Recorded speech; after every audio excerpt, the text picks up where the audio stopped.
তোমালোকে আগৰ ক্লাছত পাই আহিছা বৰ্গ আৰু আয়ত। এতিয়া চাবাচোন আমি আলোচনা কৰিম এতিয়া বৰ্গ। ঠিক আছে, এটা বৰ্গ তোমালোকে জানানে নাজানা বাৰু? বৰ্গ কাক বোলে? যিবিলাক সমতল ক্ষেত্ৰৰ চাৰিওডাল বাহুৱে সমান সেইবিলাকে হৈছে বৰ্গ। এতিয়া বলাচোন আমি বৰ্গ এটা আঁকো। গতিকে এতিয়া দেখিলানে মই স্কেলৰ সহায়ত কি কৰিলোঁ? এটা বৰ্গ আঁকিলোঁ। এতিয়া চোৱা এই বৰ্গটোৰ এডাল বাহু এডাল এই চাৰিওডাল বাহু কি হৈছে? সমান হৈছে। মই স্কেলৰ সহায়ত এই বৰ্গটো আঁকিলোঁ। ইয়াত চোৱা এইফালেও 4 চেণ্টিমিটাৰ দিশ, এইফালেও 4 চেণ্টিমিটাৰ, এইফালেও 4 চেণ্টিমিটাৰ, এইফালেও 4 চেণ্টিমিটাৰ। মন কৰা তোমালোকে বহীখনলৈ ভালদৰে। এতিয়া চাবা বৰ্গৰ পৰিসীমা। বৰ্গৰনো পৰিসীমা কেনেদৰে উলিয়াই আমি চাওঁ আহা। এতিয়া চোৱা বৰ্গৰ পৰিসীমা উলিওৱা ফৰ্মুলা এটা আছে। সেই ফৰ্মুলাটো হৈছে যে এই আটাইকেইডাল বাহু কি কৰিব লাগিব? যোগ কৰিব লাগিব। অৰ্থাৎ 4 যোগ 4 যোগ 4 যোগ 4। এতিয়া চোৱা ইয়াত কি কৰিবা? আটাইকেইডাল বাহুৰ যোগফল মানে বাহু যোগ বাহু যোগ বাহু যোগ বাহু। ঠিক আছে, গতিকে আমি এই বাহু যোগ বাহু যোগ বাহু যোগ বাহু নিলিখি আমি আৰু কি লিখিব পাৰোঁ? 4 পূৰণ এটা বাহুৰ দিশ। বুজিছা তোমালোকে নিশ্চয়? গতিকে কি হ'ব? 4 পূৰণ এটা বাহুৰ দিশ। বুজিলা? গতিকে বৰ্গৰ পৰিসীমা বাহু যোগ বাহু যোগ বাহু যোগ বাহু আমি এনেদৰে নিলিখিও কি লিখিব পাৰোঁ? 4 পূৰণ এটা বাহুৰ দিশ। বুজিছা তোমালোকে? এতিয়া চোৱা 4 পূৰণ এটা বাহুৰ দিশ। এতিয়া দিশ কিমান আছিলে? 4 চেণ্টিমিটাৰ। গতিকে আমি ইয়াত কি কৰিম? 4 পূৰণ এটা বাহুৰ দিশ। এটা বাহুৰ দিশ কিমান? 4 চেণ্টিমিটাৰ। গতিকে ইয়াত 4 চেণ্টিমিটাৰ লিখি দিয়া। 4 4 গুণ কিমান? 4 4 গুণ 16 চেণ্টিমিটাৰ। গতিকে এই বৰ্গটোৰ পৰিসীমা হ'ব 16 চেণ্টিমিটাৰ। এতিয়া মন কৰিবা ইয়াত একক কি আছিলে? চেণ্টিমিটাৰ আছিলে। গতিকে বৰ্গৰ পৰিসীমা উলিয়াওঁতেও একক কি হ'ব?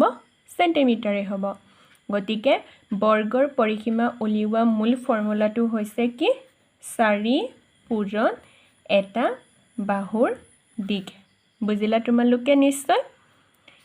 এতিয়া আমি চাম বৰ্গৰ কালি। ঠিক আছে, তোমালোকে অলপ মন দিয়া। আমি এতিয়া উলিয়াম বৰ্গৰ কালি। এই বৰ্গ একেটা বৰ্গই লৈছোঁ। ঠিক আছে, 4 চেণ্টিমিটাৰ দৈৰ্ঘ্যৰ এই বৰ্গটোৱে লৈছোঁ। গতিকে এতিয়া বৰ্গৰ কালি উলিওৱা ফৰ্মুলাটো কি? বাহু পূৰণ বাহু। ঠিক আছে, ইয়াত বাহুৰ দিশ কিমান আছিলে? 4 চেণ্টিমিটাৰ। গতিকে ইয়াত কি হ'ব? 4 পূৰণ 4। ঠিক আছে, এতিয়া চোৱা এই 4 লগতো চেণ্টিমিটাৰ 4 লগতো চেণ্টিমিটাৰ। এই চেণ্টিমিটাৰ কি? এই ইয়াত থকা একক। ঠিক আছে, গতিকে এতিয়া চোৱা 4 4 গুণ কিমান? 16। এতিয়া 2টা চেণ্টিমিটাৰ আছে নে? 2টা চেণ্টিমিটাৰ কি হৈ আছে? পূৰণ হৈ আছে। গতিকে চেণ্টিমিটাৰ স্কুৱাৰ হ'ব। ঠিক আছে, মন কৰিবা বৰ্গৰ পৰিসীমা উলিয়াওঁতে এককটো কি হ'ব? চেণ্টিমিটাৰ হ'ব। ইয়াত চেণ্টিমিটাৰ থকাৰ কাৰণে ইয়াত চেণ্টিমিটাৰ হৈছে। ইয়াত যদি মিটাৰ থাকিলহেঁতেন তেতিয়াহ'লে ইয়াত মিটাৰ হ'লহেঁতেন। কিন্তু মন কৰা বৰ্গৰ কালি উলিয়াওঁতে এককটো কি হ'ব? সদায় বৰ্গত হ'ব।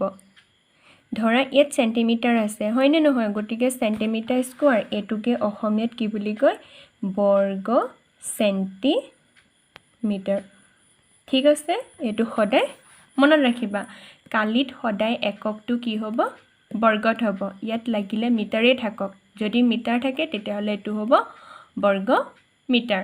এতিয়া ইয়াত চেণ্টিমিটাৰ থকাৰ কাৰণে চেণ্টিমিটাৰ স্কুৱাৰ নাইবা বৰ্গ চেণ্টিমিটাৰ। ঠিক আছে আশা কৰোঁ তোমালোকে এতিয়া বৰ্গৰ পৰিসীমা আৰু কালি কেনেদৰে উলিয়াই বুজি পালা এটা বলাচোন আমি চাওঁ আয়ত গতিকে এতিয়া আহাচোন আমি আয়তৰ ক্ষেত্ৰত চাওঁ এতিয়া এটো মই কি আঁকিলো এটা আয়ত আঁকিলো তোমালোকে তৃতীয় শ্ৰেণী চতুৰ্থ শ্ৰেণীত পাইছাই কি পাইছা যে আয়তৰ কি হয় বিপৰীত বাহুযোৰ সমান হয় এতিয়া চোৱা এডালৰ লগত এডাল সমান আৰু এডালৰ লগত এডাল সমান আৰু ইয়াত কি হ'ব এটো হ'ব দিশ ঠিক আছে আৰু এটো হ'ব প্ৰস্থ এতিয়া মই চোৱাচোন এই আয়তটোৰ নাম দিওঁচোন এ বি সি ডি ঠিক আছে গতিকে এতিয়া মন কৰা দেই তোমালোকক মনত পেলাবলৈ দিছোঁ এতিয়া চোৱা ইয়াত গতিকে তোমালোকৰ মনত পৰিছে চাগৈ নিশ্চয় ইয়াত কি হ'ব এ বি দিশ হ'ব হয়নে নহয় ইয়াত দিশ কি হ'ব এ বি হ'ব এ বি দিশ হ'ব আৰু কি হ'ব ডি সি হ'ব তোমালোকক মই মনত পেলাবলৈহে দিছোঁ দেই গতিকে চোৱাচোন বহিখনলৈ ইয়াত ডি কি হ'ব A B D C A B লগত ডি চি ডাল সমান হ'ব আয়তৰ ক্ষেত্ৰত আৰু ইয়াত প্ৰস্থ কি হ'ব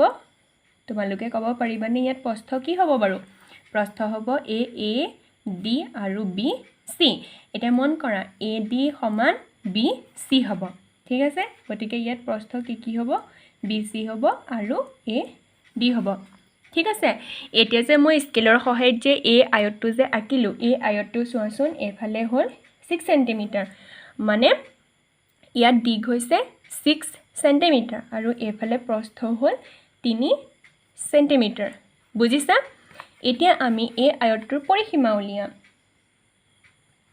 এতেকে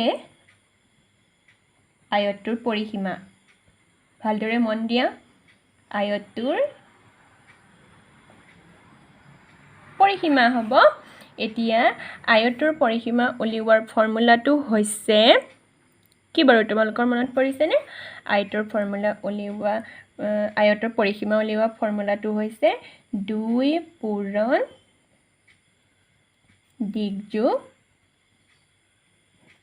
প্ৰস্থ ঠিক আছে গতিকে ইয়াত বহাই দিয়া 2 পূৰণ দিশ কি ইয়াত দিশ আছে 6 সেন্টিমিটাৰ গতিকে দীঘৰ জায়গাত 6 সেন্টিমিটাৰ বহাই দিয়া আৰু প্ৰস্থ কিমান 3 সেন্টিমিটাৰ আছে গতিকে প্ৰস্থৰ জায়গাত 3 সেন্টিমিটাৰ বহাই দিয়া এতিয়া চোৱা এই ব্ৰেকেটৰ ভিতৰত থকা সংখ্যা দুটা প্ৰথমতে যোগ কৰি লবা 6 আছে 3 আছে 6 3 যোগ কৰিলে কিমান হ'ব 9 হ'ব সেই 9 লগত কি কৰিবা 2 টো পূৰণ কৰিবা 2 পূৰণ 9 সেন্টিমিটাৰ বুজিলা গতিকে 9 দুগুণ কিমান 18 সেন্টিমিটাৰ এতিয়া চোৱা একেই মই তোমালোকক বৰ্গৰ ক্ষেত্ৰটো আয়তৰ এককৰ কথা কৈছিলোঁ যে এতিয়াও আয়তৰ ক্ষেত্ৰত এককৰ কথাটো অলপ মন দিয়ে ইয়াত কি একক আছিলে সেন্টিমিটাৰ আছিলে গতিকে এতিয়া পৰিসীমা উলিয়াওতেও এককটো কি হ'ব সেন্টিমিটাৰে হ'ব যদি ইয়াত মিটাৰ থাকিলহেঁতেন তেতিয়াহ'লে ইয়াত এককটো কি হ'লহেঁতেন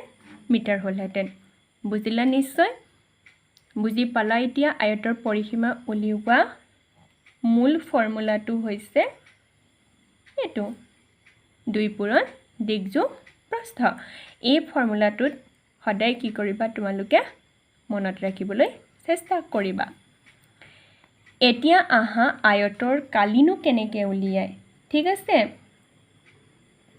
এতিয়া আমি চাম আয়তৰ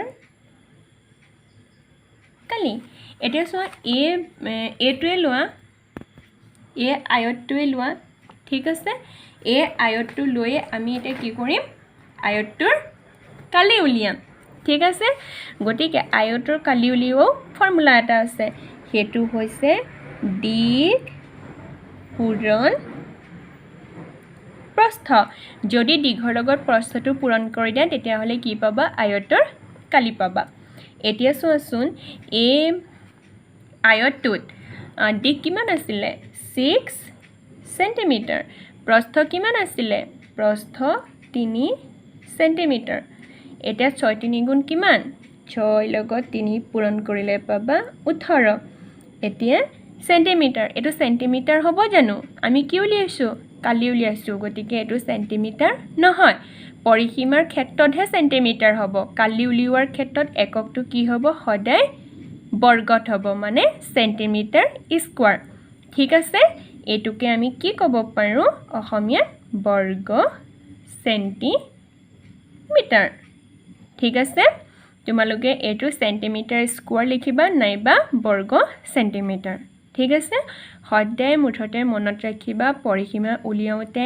এককটো এই দিক প্ৰস্থত যেটো একক দিয়া থাকিব হেতুই হ'ব আৰু যদি কালি উলিওৱা তেতিয়া হলে এককটো সদায় বৰ্গত হ'ব ইয়াত সেন্টিমিটাৰ থকা কাৰণে সেন্টিমিটাৰ স্কয়াৰ হ'ল যদি ইয়াত মিটাৰ থাকিল হেতেন তেতিয়া হলে ইয়াত মিটাৰ স্কয়াৰ হ'ল হেতেন এতিয়া বুজিলা তোমালোকে আৰু তেনেদৰে এতিয়া চোৱাচোন ইয়াত দিক প্ৰস্থ একে একক হয়নে নহয় ইয়াতো সেন্টিমিটাৰ আছে ইয়াতো সেন্টিমিটাৰ আছে তোমালোকে কিছুমানত পাব পাৰা দিক কিহত থাকিব সেন্টিমিটাৰ থাকিব আৰু প্ৰস্থটো মিটাৰত থাকিব পাৰে তেতিয়া আমি কি কৰিব লাগিব হয় সেন্টিমিটাৰলে নিব লাগিব দুইটাকে নহলে আমি মিটাৰলে নিব লাগিব আমি পিছৰ ক্লাছত তেনেকুৱা আলোচনা কৰিম আজি তোমালোকে কি শিকিলা আয়তৰ কালি উলিওৱা মূল ফৰ্মুলাটো কি তেতিয়া হলে দিকপূৰণ প্ৰস্থ আৰু কি শিকিলা